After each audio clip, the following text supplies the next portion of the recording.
Hello बच्चों। बच्चों आज हम आपकी पाठ्य पुस्तक वसंत भाग 3 का पाठ नंबर 3 पढ़ेंगे। यह पाठ व्यंग्य विधा पर आधारित है। विधा मतलब राइटिंग फॉर्म। पाठ जो है हास्यास्पद है। आपने भी बच्चों कभी बस की यात्रा की होगी, आपके भी कुछ अनुभव होंगे। आज हम लेखक की इस बस यात्रा का अनुभव साझा करेंगे, ठीक है। आइए हम भी इसको पढ़ते हैं और अपने मन को कॉमेडी द्वारा तरोताजा करते हैं। पाठ पर पढ़ना आरंभ करें।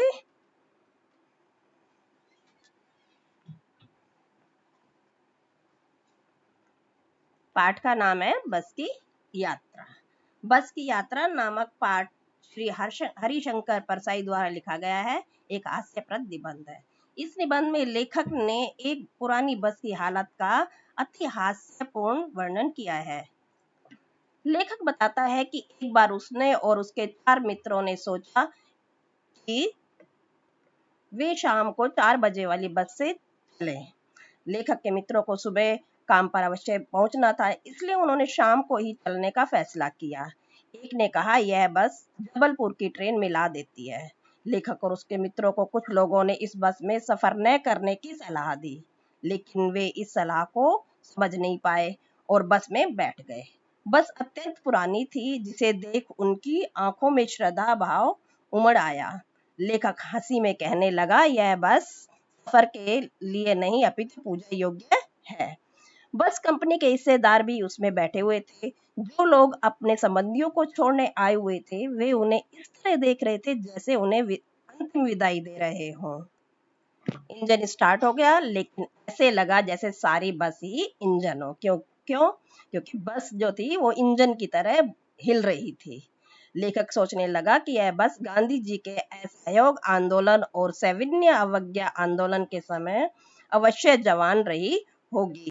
आपको पता है सविनय अवज्ञा आंदोलन और असहयोग आंदोलन का क्या मतलब होता है? सविनय अवज्ञा आंदोलन, सविनय मतलब विनती के साथ, अवज्ञा मतलब आज्ञा नहीं मानना आंदोलन। ये क्यों कहा किया था, आंदोलन चलाया गया था? और ये 1929-30 में चलाया था। गांधी जी ने इसका नेतृत्व किया था, क्योंकि उस समय अंग्रेजों का शासन था और अंग्रेज जो थे भारतीय को खूब शोषण करते थे। उस शोषण का अंत करने के लिए ये आंदोलन चलाया गया था। तो अब आगे देखिए लेखक क्या कहते हैं। लेखक को यह पता ही नहीं चला कि वह सीट पर बैठा है या सीट उस पर बैठी है। क्यों? क्योंकि सीट जो थी बहुत खराब थी, उछल रही थी। कभी सीट ऊपर जा रही थी, कभी नीचे आ रही थी। लेखक को ऐसे लगा जैसे वह सीट पर बैठा है या सीट उस पर बैठी है। अचानक बस चलते चलते रुक गई। कारण पता चला, पेट्रोल की टंकी में छेद हो गया है। ड्राइवर ने बाल्टी में पेट्रोल निकालकर नली द्वारा उसे इंजन में भेजना शुरू कर दिया। अब देखिए ड्राइवर जो था कितना अनुभवी था। उसने सारे इंतजाम कर रखे थे। अपने पास बाल्टी भी रखी हुई थी कि जिससे कभी की पेट्रोल की टंकी में कुछ ऐसा कुछ हो जाए तो पेट्रोल जो है वो बाल्टी में डाल सके। अब आगे देखिए। लेखक मन ही मन में सोचने लगा, इसका क्या भरोसा, इसकी ब्रेक भी फेल हो सकती है, स्टीयरिंग भी टूट सकती है। झील को आते देख लेखक सोचता, अब यह अवश्य इसमें गोता लगा जाएगी। लेखक हर पेड़ को अपना दुश्मन समझ रहा था। बस किसी भी पेड़ से टकरा सकती थी। लेखक हर पेड़ को दुश्मन क्यों समझ रहा था? क्यों? उसको पता था कि बस की हालत तो ऐसी है, और जब जैसे ही उसके आगे पेड़ आता तो उसे ऐसे लगता है जैसे बस उससे टकराने वाली हो, इसलिए वह हर पेड़ को अपना दुश्मन समझ रहा था। जब लेखक यात्रा कर रहे थे उस समय प्राकृतिक दृश्य बहुत अच्छा था, लेकिन लेखक प्राकृतिक दृश्य को अपना दुश्मन समझ रहा था, पेड़ पौधों को अपना दुश्मन समझ रहा था। अब आगे देखिए। बस अचानक फिर रुक गई, लेकिन बस कंपनी के हिस्सेदार इतने पर भी कहने लगे, बस तो फर्स्ट क्लास है जी। यह तो इत्तेफाक की बात है। इत्तेफाक मतलब संयोग की बात है। लेखक को अंतर मन में ग्लानि हो रही थी कि वह वृद्धा पर सवार होकर जा रहा है। अब देखो इसमें बस को वृद्धा बताया गया, यानी बस का मानवीकरण किया गया, मानव की तरह बताया गया है। अगर रास्ते में उसका प्राणांत हो गया, प्राणांत मतलब खराब, मर गई, प्राणांत का मतलब प्राणों का अंत, तो उसकी अंत्येष्टि करनी पड़ेगी। अंत्येष्टि का क्या मतलब होता है? अंतिम संस्कार। अब आगे देखिए। हिस्सेदार साहब ने इंजन खोलकर कुछ ठीक किया और बस चलने लगी। पीछे से आती गाड़ी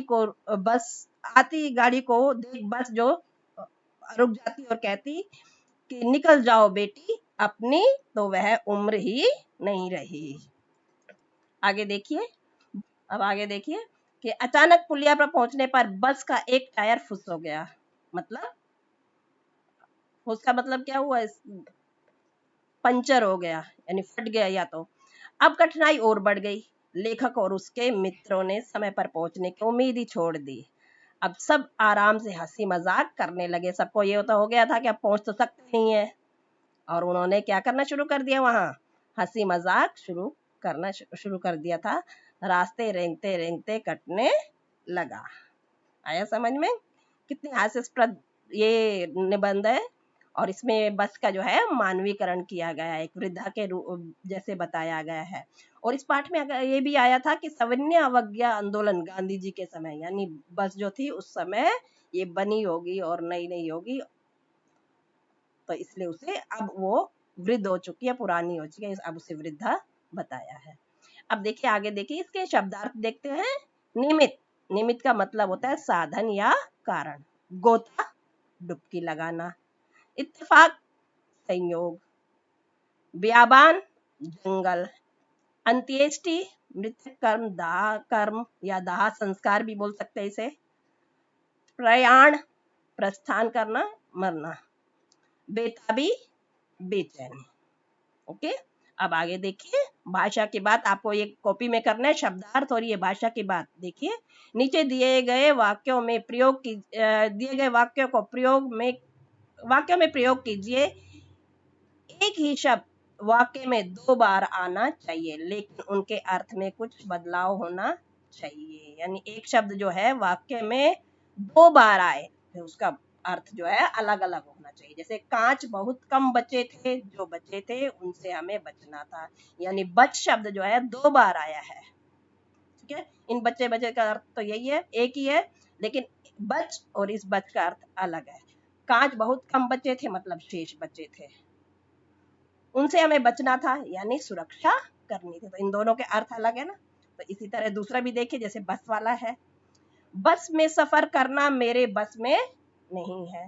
तो बस पहला तो क्या है, बस व्हीकल है, यातायात का साधन है, और मेरे बस यानी मेरी हिम्मत उसमें नहीं है, आगे जाए इसमें मेरी हिम्मत में नहीं है। इसी तरह आपको जल का और हार का आपको लिखना है, यानी वाक्य में 2 बार आना चाहिए, लेकिन दोनों बार इसका अर्थ अलग होना चाहिए। एक मैं बता देती हूँ, आगे आप अपने आप लिखेंगे, ठीक है ना। जैसे मेरा हाथ जल गया, मैंने उस पर जल डाला। अब हार का आप अपने आप लिखेंगे, और जल का अगर दूसरा कोई आता है तो आप लिखिए, ठीक है। तो आप इस पाठ को एक बार फिर से पढ़ना और वाक्य लिखने की कोशिश करना। ओके बच्चों।